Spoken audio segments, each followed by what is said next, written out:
Hello, Assalamu alaikum. Welcome to our YouTube channel Learning with Nayyar. Today we are going to discuss present perfect continuous tense. आप इस बात से मुकम्मल आगाह हैं कि हमारी एक सीरीज़ चल रही है टेंसेस की, जिसमें हमने प्रेजेंट परफेक्ट टेंस को डिस्कस करना है। हमने पिछले टेंसेस की वीडियोस भी आपके यहाँ शेयर कर दी है, वो भी आप देखें और उसके साथ साथ ये वीडियो भी आप अच्छे तरीके से समझें। तो प्रेजेंट परफेक्ट कंटिन्यूस टेंस में या किसी भी टेंस में जितने भी टेंसेस हैं, हमने उनमें दो चीज़ों को तकरीबन डिस्कस करना होता है मामूल के मुताबिक। तो फर्स्ट हमारे यहाँ आ जाता है फार्मूला आ जाता है और उसके बाद हेल्पिंग वर्ब आ जाता है, क्योंकि हेल्पिंग वर्ब उसके फार्मूले का ही हिस्सा होता है।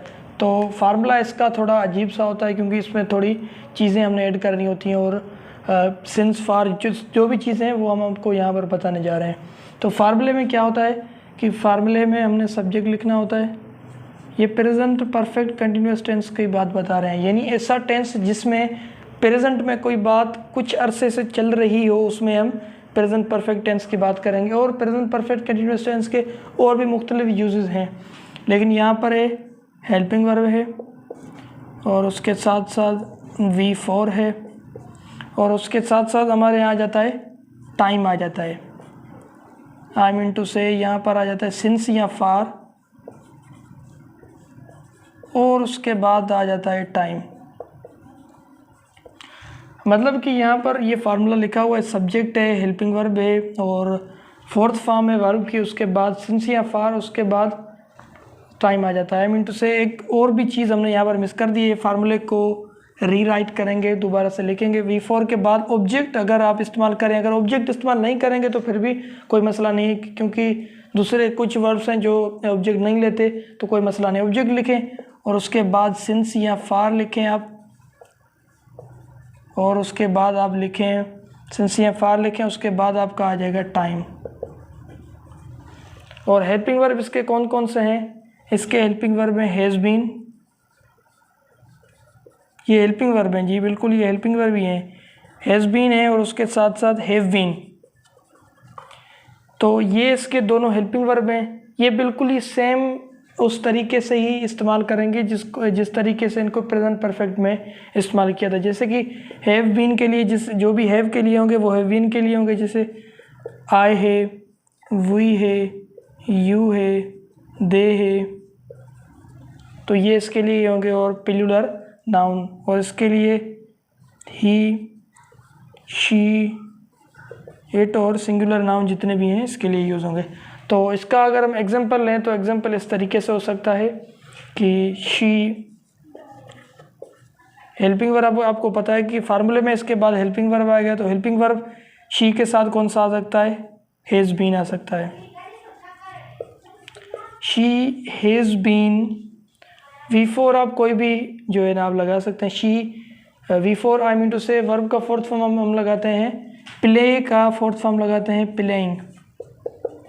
She has been playing football, football लगाते हैं। और उसके साथ साथ फॉर, और फॉर क्या है ये भी हमने कंपोजिशन में लगाना होता है। और उसके बाद टाइम आ गया 2 आवर्स। यहाँ पर हमने कौन सी चीज़ लिखी है कि she has been playing football for 2 hours, मतलब कि ये क्रिकेट खेलती आ रही है 2 घंटों से। आई मीन टू क्रिकेट नहीं बल्कि फ़ुटबॉल लिखा है, क्योंकि हम अपने अक्सर एग्जांपल क्रिकेट के देते हैं तो फुटबॉल लिखा है अभी। She has been playing football for 2 hour, मतलब कि ये 2 घंटों से फुटबॉल खेलती आ रही है। तो यहाँ पर हमने देख सकते हैं कि ये फार लगा लिया है और यहाँ पर सिंस की जगह भी मौजूद थी, लेकिन फार और सिंस में हमने यहाँ पर कुछ इसके दरमियान कुछ डिफरेंस करना है। तो आइए इसका भी डिफरेंस करते हैं, लेकिन उम्मीद है कि ये आपको बात समझ में आ गई होगी कि इसका ये सिंपल फार्मूला है। उसके बाद फार्मूले के बाद हमने इसको अच्छी तरीके से एग्जांपल में समझा है, और हेल्पिंग वर्ब बिल्कुल ही परफेक्ट टेंस जैसे ही हैं। तो आइए सिंस और फार का डिफरेंस समझते हैं। तो जी हमने यहाँ पर सिंस और फार के दरमियान कुछ डिफरेंस कर लिया है, क्योंकि ये बहुत ही अहम चीज़ है इसके फार्मूले में। हमने आपको अपने लास्ट नहीं बल्कि लास्ट वाले जो है ना क्लिप में बताया है कि यहाँ पर जो इसकी कंपोजिशन होती है उसमें सिंस और फार का बहुत बड़ा रोल होता है।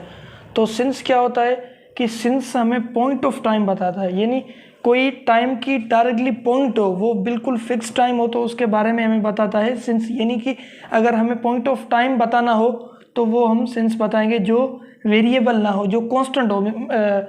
एग्जांपल हम ले लेते हैं कि अगर आपने खाना खाया है, आई मीन टू से अगर कोई भी काम कर लेंगे, आप क्रिकेट खेलते आ रहे हैं 1992 से, तो अभी भी आप 1992 से ही खेलते आ रहे हैं, वो वेरिएबल नहीं है, चेंज नहीं है, क्योंकि एक आगे एग्जांपल में ज़्यादा समझ आएगा। तो ये पीरियड ऑफ टाइम, एक पीरियड ऑफ टाइम होता है, एक जिसको हम बोल देते हैं कि वक्त का वक्फा होता है, एक बिल्कुल पीरियड होता है, तो वो फार, उसको हम फार के लिए यूज़ करते हैं। जैसे कि सिंस के लिए यूज़ कर लेते हैं, पॉइंट ऑफ टाइम है, बिल्कुल फिक्स टाइम है, तो इसका एग्जांपल ले लेते हैं कि आई हैव बीन, कि मैं खाना खाता, आई मीन टू से मैं क्रिकेट खेलता आ रहा हूँ, इवनिंग से या नाइट से या मॉर्निंग से, कोई भी लिख लें। I have been playing cricket, I have been playing cricket since morning. यहाँ पर मॉर्निंग को हमने शॉर्ट फॉर्म में लिखना है। तो क्या क्या बोल रहा है यहाँ पर, I have been playing cricket since morning, कि मैं जो है ना मॉर्निंग से क्रिकेट खेलता आ रहा हूँ, सुबह से क्रिकेट खेलता आ रहा हूँ। यहाँ पर ये पॉइंट ऑफ टाइम है, ये फिक्स टाइम है, इसलिए यहाँ पर इसके लिए सिंस यूज़ किया है। और उसके साथ साथ एग्जांपल अगर हम ले लें कि यहाँ पर ये सेम ही एग्जांपल ले लेते हैं कि अगर मैं बोलूँ कि मैं 2 घंटों से क्रिकेट खेलता आ रहा हूँ या 3 घंटों से, तो उसको इस तरीके से लिखते हैं कि I have been playing cricket for 2 hours.